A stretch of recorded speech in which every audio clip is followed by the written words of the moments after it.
Very good morning, dear students. Today we will read the poem I meant to do my work today. Poem का नाम है I meant to do my work today. इसका क्या मतलब है? I meant to do इसका मतलब है having intention, कि मेरी इच्छा तो यही थी कि मैं अपना काम आज ही पूरा कर लूं। इस पोएम के पोएट हैं रिचर्ड ले गैलियन। तो ऐसा अक्सर आपके साथ होता है कि आप अपना काम कर रहे होते हो, आपको अपना काम करने के लिए दिया जाता है, लेकिन कोई ना कोई चीज आपका माइंड डिस्ट्रैक्ट कर देती है। अगर आपके फ्रेंड्स खेल रहे हैं और आपको खेलने की आवाज आ गई है, तो आपका भी मन करता है कि आप अपना ये काम छोड़कर खेलना शुरू कर दो। ठीक है, तो पढ़ते हैं हम इस पोएम में क्या लिखा हुआ है।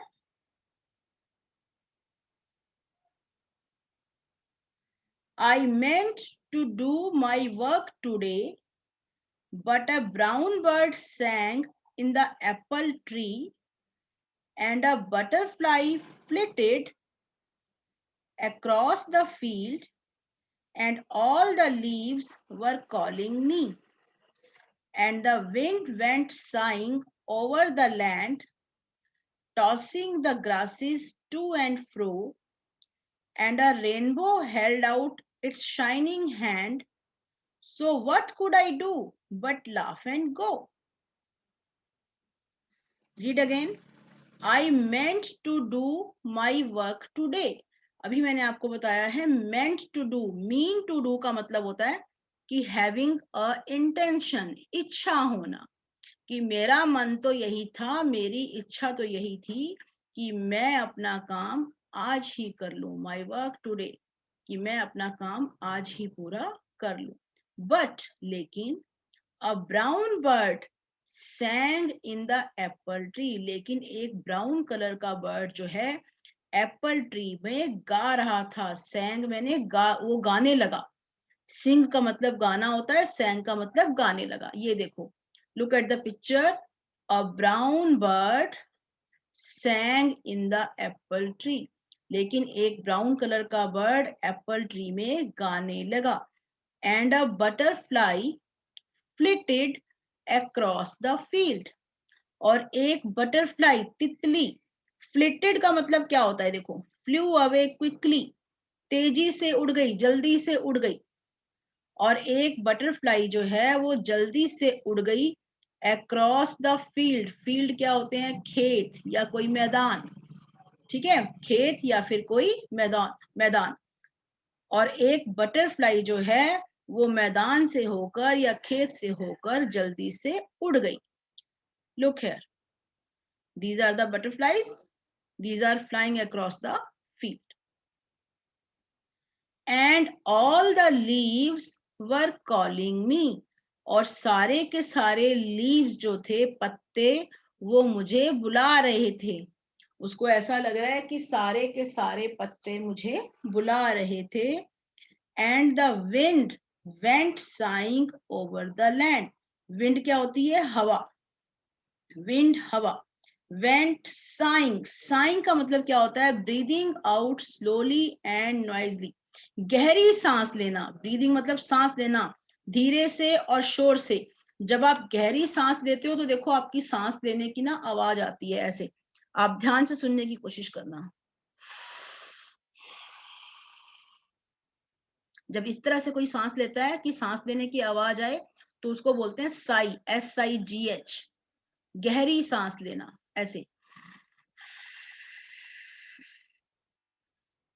सांस लेने की, जनरली हम बैठे हैं तो हमारी सांस लेने की आवाज नहीं आती, लेकिन जब सांस लेने से आवाज आती है, गहरी ठंडी सांस लेना जिसको बोलते हैं, तो उसको बोलते हैं saying.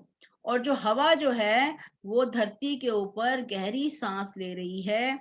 Tossing the grasses to and fro, tossing, tossing का मतलब है moving up and back suddenly, ऊपर नीचे होना।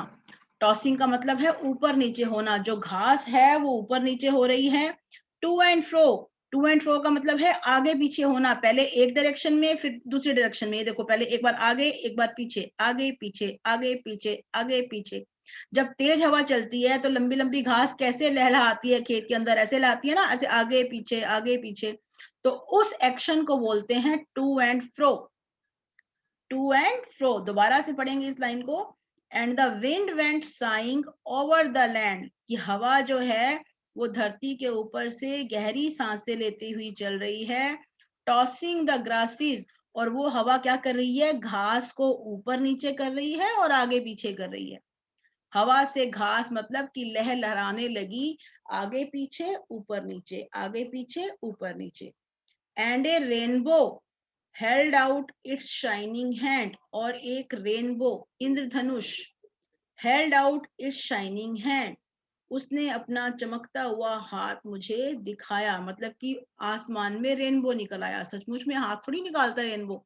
उसका मतलब ये है कि रेनबो जो है वो आसमान में निकल आया है और वो चाहता है कि मुझे लोग देखें, तो वो मुझे बुला रहा है। उसने अपना हाथ दिया है मुझे, चमकता हुआ हाथ। So what could I do, तो मैं क्या करता। व्हाट कुड आई डू, मैं क्या करता। बट लाफ, मैं हंसा और बाहर चला गया। मतलब कि वो बहाना कर रहा है कि उसने अपना काम नहीं किया, तो वो बहाना कर रहा है कि मैं तो अपना काम आज करने ही वाला था, मुझे इन सब चीजों ने मेरा काम नहीं करने दिया, इन सब चीजों ने मुझे बाहर खेलने के लिए बुला लिया। तो पोएट जो है ना वो एक छोटा सा बच्चा है, क्योंकि बच्चों के साथ ही ऐसा होता है, बड़ों के साथ नहीं होता। एक बार फिर से इसको रीड करेंगे, फिर से इसको समझो कि पोएट जो कि एक छोटा सा बच्चा है वो क्या कह रहा है। वो एक्सक्यूज बना रहा है कि मैं अपना काम क्यों नहीं कर सका, बहाना बना रहा है वो। He is saying I meant to do my work today, कि I was about to do my work today, कि मैं अपना काम आज करने ही वाला था, मुझे तो करना ही था अपना काम आज। लेकिन क्या हुआ, but a brown bird sang in the apple tree, कि brown bird came and it sang in the apple tree, कि वो एप्पल ट्री में आकर गाने लगा। उसकी गाने की आवाज से मैं डिस्ट्रैक्ट हो गया। And a butterfly flitted across the field, और एक बटरफ्लाई आई और वो खेत के ऊपर से आकर जल्दी से उड़ गई। फ्लिटेड का मतलब है फ्लू अवे क्विकली, जल्दी से उड़ गई। And all the leaves were calling me, और सारे के सारे लीव्स जो हैं वो मुझे बुला रहे थे। And the wind went saying over the land, और जो हवा थी, विंड मीन्स हवा, हवा जो है वो धरती के ऊपर से गहरी सांसें लेती हुई शोर करती हुई चल रही थी। Tossing the grasses to and fro, और वो हवा ग्रासेस को, घास को ऊपर नीचे, टॉसिंग का मतलब ऊपर नीचे और आगे पीछे चला रही थी। And A rainbow held out it's shining head, और एक रेनबो, एक इंद्रधनुष जो है उसने अपना हाथ मुझे दिया। So what could I do, तो फिर मैं क्या करता। बट लाफ, मैं हंसा और फिर मैं बाहर खेलने चला गया। एंड गो, और मैं चला गया। तो poet is trying to tell that मेरा कोई कसूर नहीं है, मैं तो अपना काम करने ही वाला था, इन सब चीजों ने मुझे डिस्ट्रैक्ट किया, ये सब चीजें मुझे बुला रही थी, तो इसीलिए मैं बाहर खेलने के लिए चला गया। So students, this was the poem